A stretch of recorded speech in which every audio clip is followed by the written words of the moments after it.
श्यामपुर गांव में 3 पक्की सहेलियां ईशानी, माधुरी और तानिया रहती थी। वो तीनों एक ही स्कूल में एक ही क्लास में पढ़ती थी। छुट्टी के बाद वो तीनों एक साथ बाहर निकली।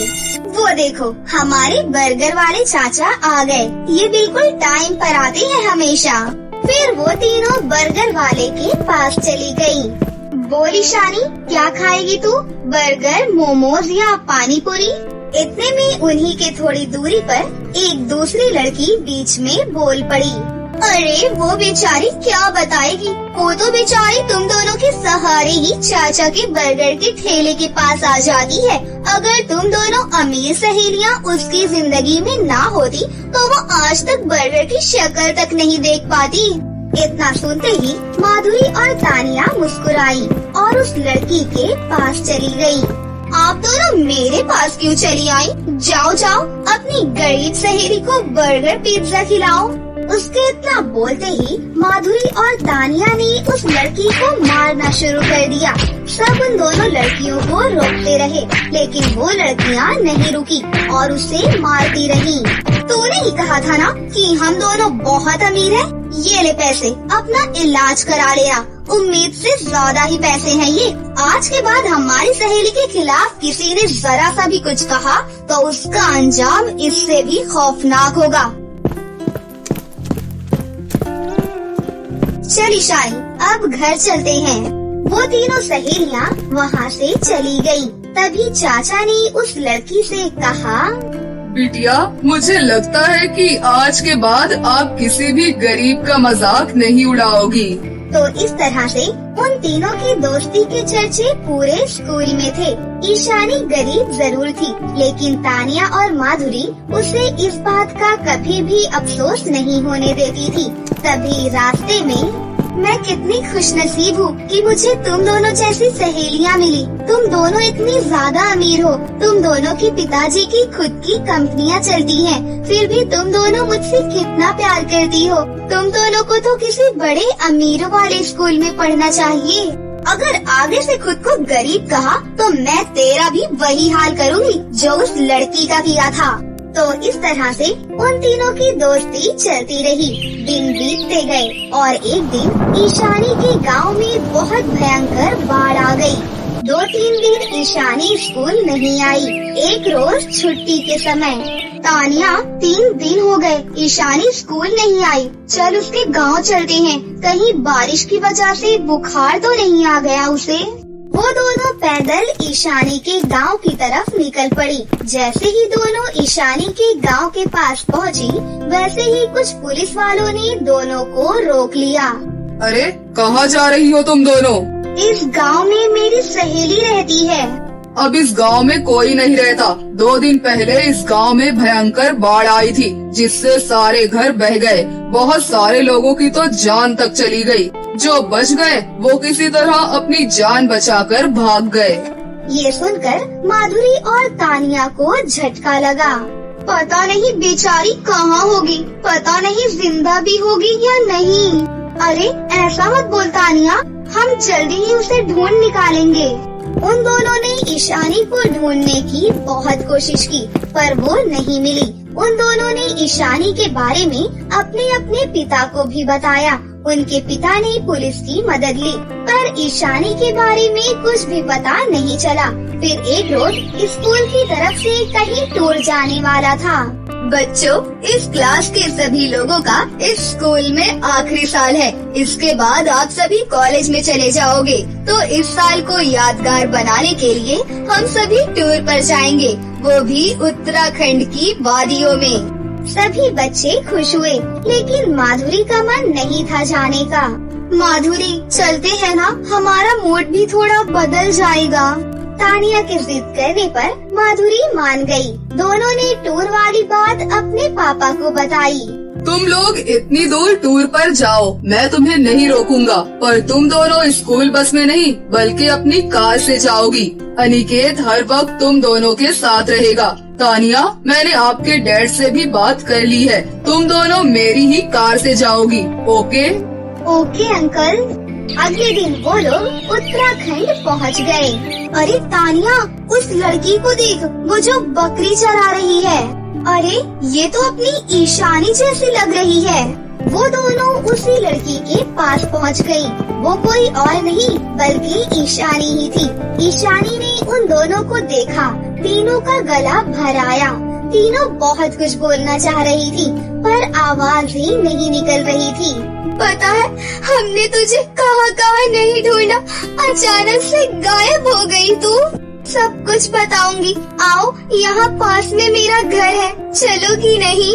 क्यों नहीं चलेंगे, हाँ चले। तीनों कार में बैठकर ईशानी के घर पहुँच गयी। उसका घर कुछ खास अच्छा नहीं था। ईशानी के माता पिता ने खिड़की से उस कार को बाहर देख लिया और वो डर गए।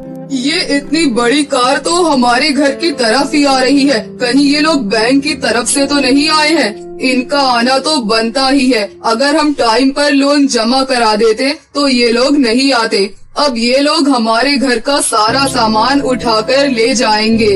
ईशानी के पिता ये सब कुछ सोच रहे थे कि तभी तानिया और माधुरी उनके घर आ गयी। ईशानी भी उनके साथ में थी। ये सब देखकर वो दोनों हैरान हो गए।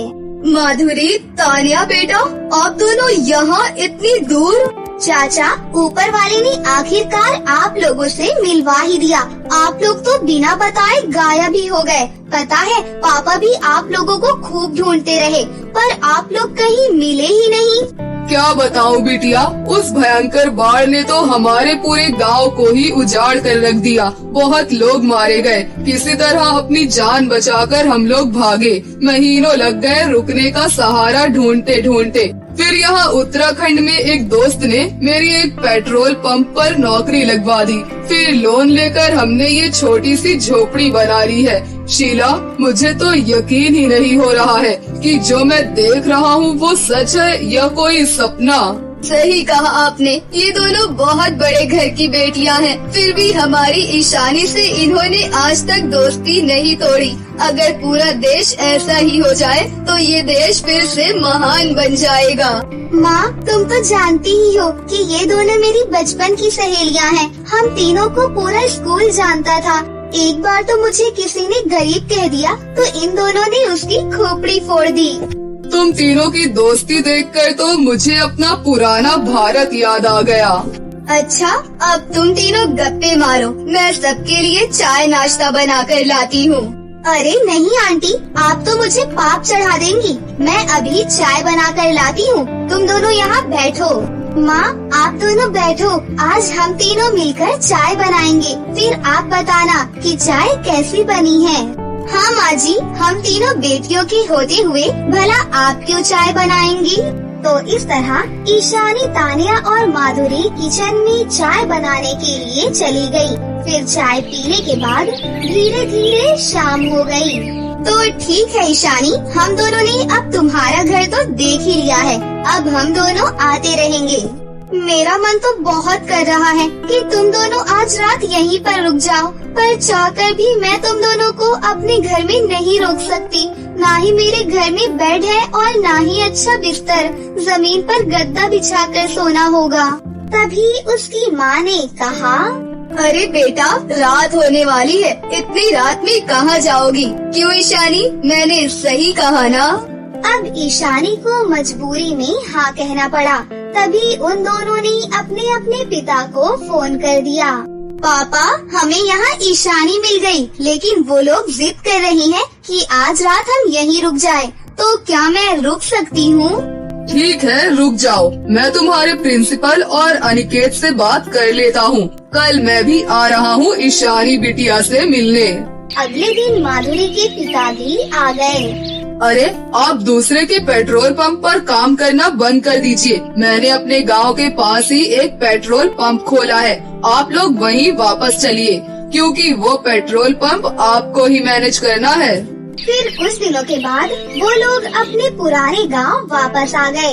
ईशानी के पिता पेट्रोल पंप के मैनेजर बन गए, तो ईशानी की गरीबी भी खत्म हो गई और अब वो हंसी खुशी से रहने लगी। ये कहानी बहुत पुरानी है, जो कि हरियापुर नाम के एक गांव की है। गौरी और समायरा दोनों बहुत ही अच्छी सहेलियां थी और वो बचपन से ही साथ में रहती थी।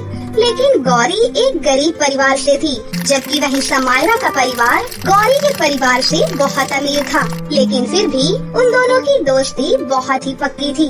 मगर शायद कहीं न कहीं गौरी के पिताजी को गौरी बिल्कुल भी पसंद नहीं थी, क्योंकि वो एक गरीब परिवार से थी। कुछ दिनों में समायरा का बर्थडे था और समायरा के पिताजी ने बहुत बड़ी पार्टी रखी थी। समायरा ने गौरी के घर जाकर उसे भी पार्टी में आने के लिए कहा। गौरी मेरी बेस्टी, पता है पापा ने मेरे बर्थडे पर बहुत बड़ी पार्टी रखी है, तो जरूर आना, समझी? लेकिन तभी गौरी ने समायरा से कहा, यार समायरा, मैं क्या करूँगी? मैं तो तुझे फोन पर ही बर्थडे विश कर दूंगी, क्योंकि यार मेरे पास अच्छे कपड़े भी तो नहीं है और तेरे पिताजी इतनी बड़ी पार्टी कर रहे हैं। गौरी तुझे आना ही होगा, वरना मैं अपना जन्मदिन नहीं मनाऊंगी। और तुझे तो पता ही है कि तू मेरी बचपन की सहेली है। और तू ही बता, आज तक हम दोनों ने एक दूसरे के बिना कभी भी कोई पार्टी की है? और हाँ गौरी, ये ले, मुझे पता था कि तेरे पास नए कपड़े नहीं होंगे, इसलिए मैंने हम दोनों के कपड़े बिल्कुल एक जैसे ही लिए हैं। और यार तू मना मत करना प्लीज। तूने मेरे और अपने लिए एक जैसे कपड़े तो ले लिए, मगर कहीं तेरे पिताजी हम दोनों से नाराज ना हो जाएं। अरे नहीं गौरी, पिताजी कुछ भी नहीं कहेंगे, बस तू आ जाना। और हाँ, तेरे पिताजी कल घर जल्दी आ जाएं, तो उन्हें भी मेरे जन्मदिन पर लेती आना। अच्छा तो ठीक है, अब मैं चलती हूँ। उसे ड्रेस देकर समायरा गौरी के घर से चली जाती है और फिर अगले दिन गौरी समायरा की दी हुई ड्रेस पहन लेती है और अच्छे से तैयार होकर समायरा की बताई हुई जगह पर उसकी जन्मदिन की पार्टी में पहुंच जाती है। पर जैसे ही गौरी पार्टी में पहुंचकर समायरा के पिताजी को नमस्ते कहती है, वैसे ही समायरा के पिताजी अपना मुंह फेर लेते हैं और मुंह बनाकर वहां से दूसरी तरफ चले जाते हैं। इस बात पर गौरी को बहुत बुरा लगा। पिताजी को ऐसा करते हुए समायरा ने भी देख लिया था। तभी समायरा अपनी सहेली गौरी का हाथ पकड़कर अपने बर्थडे केक के पास लेकर जाती है और पार्टी में मौजूद सभी लोगों से कहती है, हेलो लेडीज एंड जेंटलमैन, ये है गौरी, इस दुनिया में मेरी सबसे अच्छी दोस्त। ये सुनकर सभी लोग जोर जोर से ताली बजाते हैं और उसके बाद समायरा अपने माता पिता को भी वहाँ पर बुलाती है और फिर वो केक काटती है। केक काटकर समायरा अपने माता पिता को केक खिलाने के बाद अपनी सहेली गौरी को केक खिला देती है। इस बात पर समायरा के पिताजी बहुत ज्यादा गुस्सा हो जाते हैं और वो गौरी को अपने पास बुलाते हैं और उससे कहते हैं, बेटा गौरी, क्या तुम मेरी बेटी के लिए कोई गिफ्ट नहीं लाई हो? हाँ अंकल जी, मैं गिफ्ट लाई हूँ। तो क्या तुम मुझे नहीं दिखाओगी कि तुम मेरी बेटी के लिए क्या गिफ्ट लाई हो? उसी समय गौरी अपने बैग में से एक डायरी और पेन निकालती है। उस डायरी पर गौरी और समायरा का नाम लिखा हुआ था। तभी उस डायरी और पेन को देखकर समायरा के पिता बड़ी जोर जोर से हंसने लगते हैं और हंसते हुए वो गौरी से कहते हैं, बेटा गौरी, तुम्हें पता है जो कपड़े तुमने पहने हुए हैं उसकी क्या कीमत है? लेकिन तुम्हें क्या, तुम्हें तो बस फ्री में कपड़े लेने से मतलब है। और बेटा, इंसान को अपनी हैसियत के हिसाब से ही दोस्ती करनी चाहिए। तू कहाँ झुग्गी झोपड़ी में रहने वाली और मेरी बेटी से दोस्ती करेगी? इतना सुनते ही गौरी की आंखों से आंसू आने लगे और तभी उसने समायरा के पिताजी से माफी मांगी और कहा, मुझे माफ कर देना अंकल जी, आप बिल्कुल सही कह रहे हैं। मुझे अपनी हैसियत देखकर ही दोस्ती करनी चाहिए। तो अंकल जी, शायद अब मुझे जाना चाहिए। ये सुनकर गौरी आंखों में आंसू लिए जैसे ही समायरा के पिताजी को नमस्ते कहने जाती है, वैसे ही अचानक समायरा के पिताजी गौरी को जोर से धक्का दे देते हैं। वही भरी पार्टी में गौरी जमीन पर गिर जाती है, लेकिन तभी समायरा वहाँ पर आ जाती है और गौरी को पकड़कर उठाती है। लेकिन उसने देखा कि गौरी की आंखों में आंसू थे। तभी समायरा गौरी से पूछती है, अरे गौरी, क्या हुआ? तुम्हारी आंखों में आंसू क्यों हैं? वो कुछ नहीं समायरा, मेरी आंख में कुछ चला गया था। मैं अब घर जाना चाहती हूँ। रुको, मैं तुम्हें अपनी गाड़ी में घर छोड़ दूंगी। शायद तुम्हारी तबीयत खराब होगी। नहीं समायरा, तुम यहाँ पार्टी में मेहमानों का ध्यान रखो, मैं चली जाऊंगी। नहीं गौरी, मेरे लिए इस वक्त सबसे जरूरी तू है, क्योंकि तू मुझे कुछ परेशान सी लग रही है। कुछ तो बात है गौरी जो कि तू मुझसे छुपा रही है। तभी समायरा के पिताजी वहाँ फिर से आ गए और उन्होंने गुस्से में कहा, अरे तू अभी तक यहाँ है? मैंने तुझे यहाँ से जाने के लिए कहा है ना? मगर क्यों पिताजी, ऐसा आपने क्यों कहा? समायरा, तुझे ऐसे गंदे लोगों के साथ नहीं रहना चाहिए। पिताजी, आपको पता है ना कि ये मेरे बचपन की सहेली है और ये गरीब है तो क्या हुआ, मगर ये दिल की बहुत ही अच्छी है। और अगर आप अमीर और गरीब में इतना फर्क करती हैं, तो फिर मेरी नजरों में आप बहुत ही घटिया किस्म के आदमी हैं। इतना सुनते ही गौरी ने समायरा को एक थप्पड़ मार दिया और उससे कहा, समायरा, क्या तुझे पिताजी से बात करने की बिल्कुल भी तमीज नहीं है? मुझे खुद तुझ जैसी लड़की से दोस्ती नहीं रखनी। तुझे तो अपने पिताजी की इज्जत भी करनी नहीं आती और आज के बाद मुझसे मिलने की कोई भी जरूरत नहीं है। ये कहकर गौरी अपने आंसुओं को छुपाते हुए वहाँ से चली जाती है। तभी समायरा पार्टी को वहीं पर खत्म करके सभी मेहमानों को जाने के लिए कह देती है और फिर बाद में वो जब अपने माता पिता को कार में घर पर ले जा रही होती है, तभी अचानक रास्ते में उनकी कार का एक्सीडेंट हो जाता है। लेकिन फिर कुछ ही देर में आसपास के लोग वहाँ पर आ जाते हैं और एम्बुलेंस को फोन कर देते हैं। तभी एम्बुलेंस उन तीनों को हॉस्पिटल लेकर जाती है। हॉस्पिटल में समायरा के माता पिता को तो होश आ जाता है, मगर समायरा को होश नहीं आता। तभी समायरा के पिताजी डॉक्टर से समायरा के बारे में पूछते हैं, तो डॉक्टर ने उनसे कहा, शायद आपको पता नहीं, आपकी बेटी का खून बहुत ज्यादा निकल चुका है और उसका ब्लड ग्रुप RH नल है, जो कि हमें कहीं भी नहीं मिल रहा। इसलिए आप भी अपने रिश्तेदारों से पूछ लीजिए। हमें 3 घंटे के अंदर अंदर आपकी बेटी को खून चढ़ाना होगा, वरना शायद उसका बचना मुश्किल है। इतना सुनते ही समायरा के पिताजी ने आंखों में आंसू लिए डॉक्टर से कहा, बताओ डॉक्टर, तुम्हें कितने पैसे चाहिए? सर, इस वक्त आपके पैसे काम नहीं आएंगे। इस समय आप एक ऐसे इंसान की तलाश कीजिए जिसका खून आपकी बेटी से मैच करता हो। उसी समय समायरा के पिताजी अपने सभी दोस्तों और रिश्तेदारों को फोन करके पूछते हैं, मगर उन्हें RH नल ब्लड कहीं पर भी नहीं मिलता। अब समायरा के पिताजी बहुत ज्यादा डर गए थे कि अब क्या होगा और वो बहुत ही ज्यादा रो रहे थे। तभी समायरा की माँ ने अपने पति से कहा, एक बार आप गौरी को फोन करके पूछ लो, शायद वही कोई रास्ता बता दे। समायरा के पिताजी ने गौरी को फोन करके अपनी पत्नी को पकड़ा दिया। फिर गौरी ने जैसे ही फोन उठाया, वैसे ही समायरा की माँ ने रोते हुए गौरी से कहा, बेटी गौरी, तुम्हारी सहेली हॉस्पिटल में है और उसका एक्सीडेंट होने की वजह से बहुत ही ज्यादा खून बह गया और समायरा के लिए ब्लड का भी इंतजाम नहीं हो पा रहा है। बेटा आंटी जी, आप चिंता न करें, मेरा ब्लड ग्रुप RH नल है। समायरा और मेरा खून सेम ही है, मैं बस अभी आई। फिर गौरी जल्दी से हॉस्पिटल आती है। तभी फटाफट डॉक्टर गौरी का खून निकालकर समायरा को चढ़ा देते हैं और अगले ही दिन सुबह समायरा को होश आ जाता है। तभी जैसे ही गौरी वहाँ से जाने लगती है, वैसे ही समायरा के पिताजी आंखों में आंसू लिए गौरी के आगे हाथ जोड़कर कहते हैं, मुझे माफ कर दो बेटी, आज मेरा पैसा भी मेरे काम नहीं आया। मैं सोचता था कि सब कुछ पैसा ही होता है, मगर आज तुमने ये साबित कर दिया कि हर जगह पैसा ही काम नहीं आता। कहीं कहीं तुम्हारे जैसी अच्छी बेटी भी होनी चाहिए। आप मुझे अपनी बेटी भी कह रही हैं और बेटी के आगे हाथ जोड़कर उसे शर्मिंदा भी कर रही हैं। प्लीज अंकल जी, आप मेरे आगे हाथ मत जोड़िए। गौरी, आज से मेरी एक नहीं बल्कि 2 बेटियां हैं। पिताजी, आपको दूसरी बेटी मिल गई तो आप कहीं पहली बेटी को भूल मत जाना। ये बात सुनकर सभी लोग हंसने लग जाते हैं और सभी बहुत खुश होते हैं। अरे नैना, क्या कर रही है? जल्दी आ। मेकअप कर रही हूँ माँ, आती हूँ। नैना मेकअप करने के बाद बाहर आई। उसकी माँ पहले से ही बाहर इंतजार कर रही थी। दोनों मंदिर जाने वाले थे। मेकअप करने में कितना टाइम लगता है बेटी? टाइम लगता है माँ, आप नहीं समझोगे।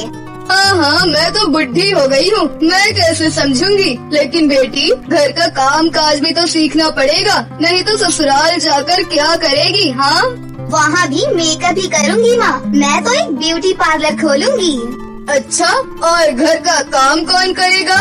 नौकरानी रख दूंगी, ब्यूटी पार्लर से बहुत पैसा आएगा, बहुत अच्छा मेकअप करती हूँ मैं। और अगर तेरी सास ने तुझे काम नहीं करने दिया तो सास बदल लूंगी। तू भी ना बेटी, कुछ भी बोलती है। अब चलो माँ, देर हो रही है। नैना और उसकी माँ मंदिर चली गयी। मंदिर में पंडित जी दोनों को बहुत अच्छी तरह से पहचानते थे।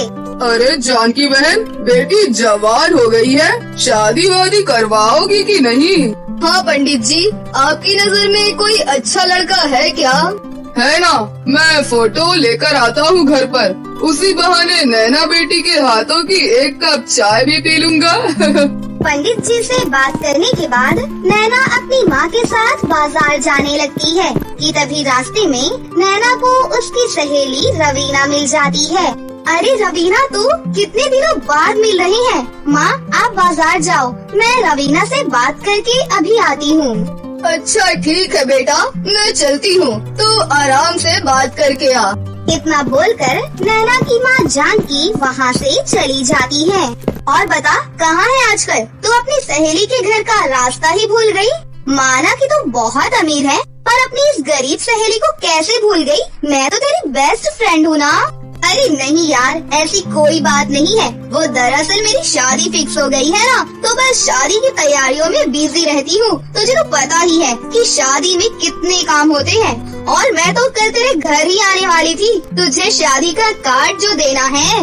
ओह अच्छा, शादी के लिए कॉन्ग्रेचुलेशन। तुझे पता है, माँ ने पंडित जी से मेरे लिए भी रिश्ता देखने को कहा है। तू भी मेरी शादी में जीजू को लेकर जरूर आना, समझी? अरे हाँ, मैं जरूर आऊंगी। अच्छा ठीक है, कल घर पर मिलते हैं। माँ मेरा बाजार में इंतजार कर रही होंगी, मुझे कुछ मेकअप का सामान भी लेना है। हाँ, बाय। फिर वो दोनों अमीर गरीब सहेलियाँ अपने अपने रास्ते चली जाती हैं। उसके बाद पंडित जी शाम को एक लड़के का फोटो लेकर घर आए। लड़के का फोटो देखकर नैना शादी के लिए मान गई। लड़के का नाम आनंद था और वो किराने की दुकान चलाता था। और 1 महीने के अंदर ही नैना की शादी हो गई। ससुराल को लेकर हर लड़की की तरह नैना के मन में भी बहुत सारे सपने थे, लेकिन हर लड़की की तरह नैना के सपने भी टूटने वाले थे। नैना की सास का नाम चंपा था और वो बहुत ही खड़ूस थी। चंपा ने नैना से कहा, बहू, इस घर में हम 4 लोग हैं। मैं, मेरा पति, मेरा बेटा और मेरी बेटी। तुम्हें लेकर 5 लोग। हर रोज 5 लोगों के लिए खाना बनाना पड़ेगा। खाना? लेकिन मुझे तो खाना बनाना नहीं आता। क्या खाना बनाना नहीं आता? पंडित जी ने तो कहा था कि तुम बहुत अच्छी, संस्कारी और सुशील लड़की हो। हाँ माँ जी, वो तो मैं हूँ। क्यों, सुशील लड़की होने के लिए खाना बनाना जरूरी है क्या? अरे अरे अरे, ये देख बेटा, तेरी पत्नी घर आते ही मुझसे जुबान लड़ा रही है। इसे खाना बनाना भी नहीं आता। पंडित जी ने रिश्ता भेजा था, इसीलिए हमने ज्यादा पूछताछ ना करके शादी ही फाइनल कर लिया।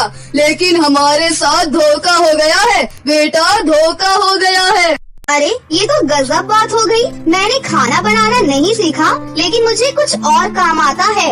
तभी नैना के ससुर ने पूछा, क्या काम आता है तुम्हें? मुझे ब्यूटी पार्लर का काम आता है। मुझे मेकअप करना बहुत अच्छा लगता है और मैं एक ब्यूटी पार्लर भी खोलना चाहती हूँ। क्या ब्यूटी पार्लर खोलना चाहती हो?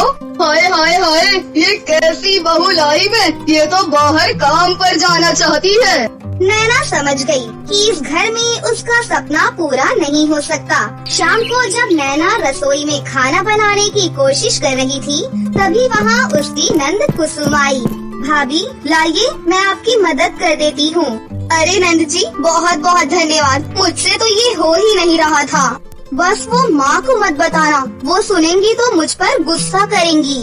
एक बात पूछो कुसुम, ये तुम्हारे घर वाले मेरे ब्यूटी पार्लर में काम करने की बात सुनकर चिढ़ क्यों गए? ये सब पुराने ख्यालात के लोग हैं भाभी। आप और हम मॉडर्न हैं, हमारे ख्यालात इनसे नहीं मिलेंगे। सच बताओ भाभी, मुझे भी ब्यूटी पार्लर खोलने का बहुत शौक है, लेकिन मुझे मेकअप नहीं आता अच्छे से। अरे वाह, चिंता मत करो, मैं सिखा दूंगी तुम्हें सब कुछ, और फिर दोनों मिलकर ब्यूटी पार्लर खोलेंगे। एक तरफ से बदसूरत लड़कियों को घुसाएंगे और दूसरी ओर से उन्हें खूबसूरत बनाकर निकालेंगे।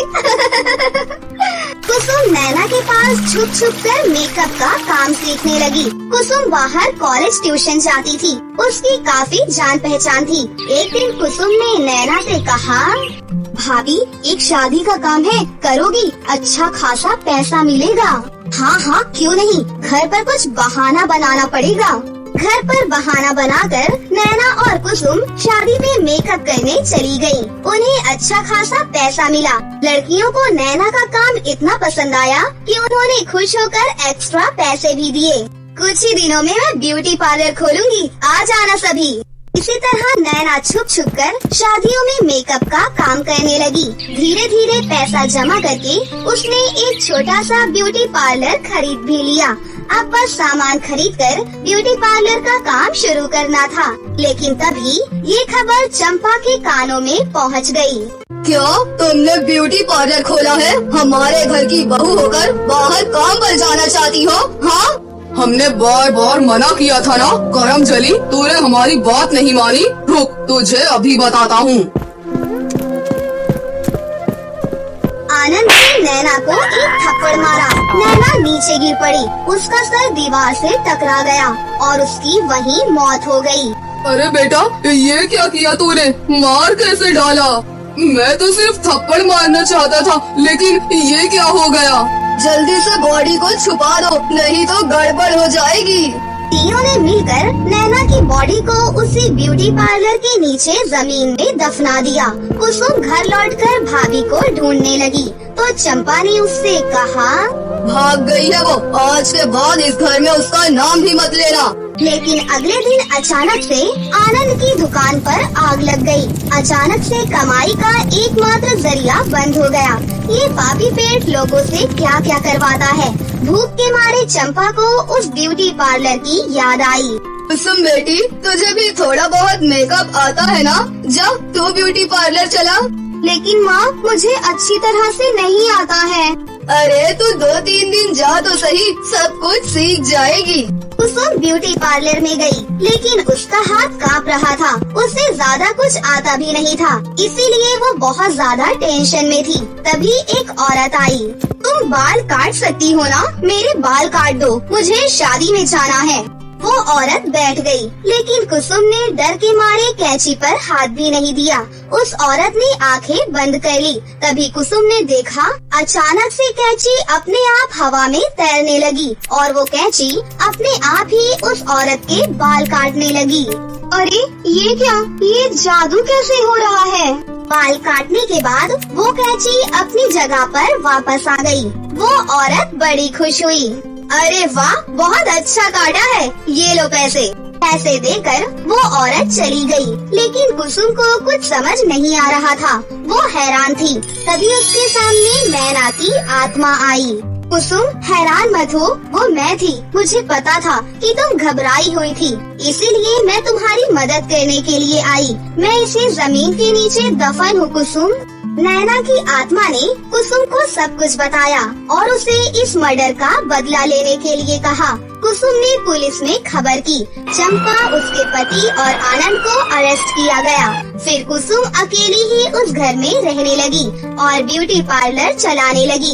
नैना की आत्मा उसी ब्यूटी पार्लर में रह गई, क्योंकि वही उसका सपना था और वही जादुई तरीके से लोगों का मेकअप करने लगी। कुसुम की अच्छी खासी कमाई होने लगी और नैना भी हंसी खुशी अपना सपना पूरा करने लगी।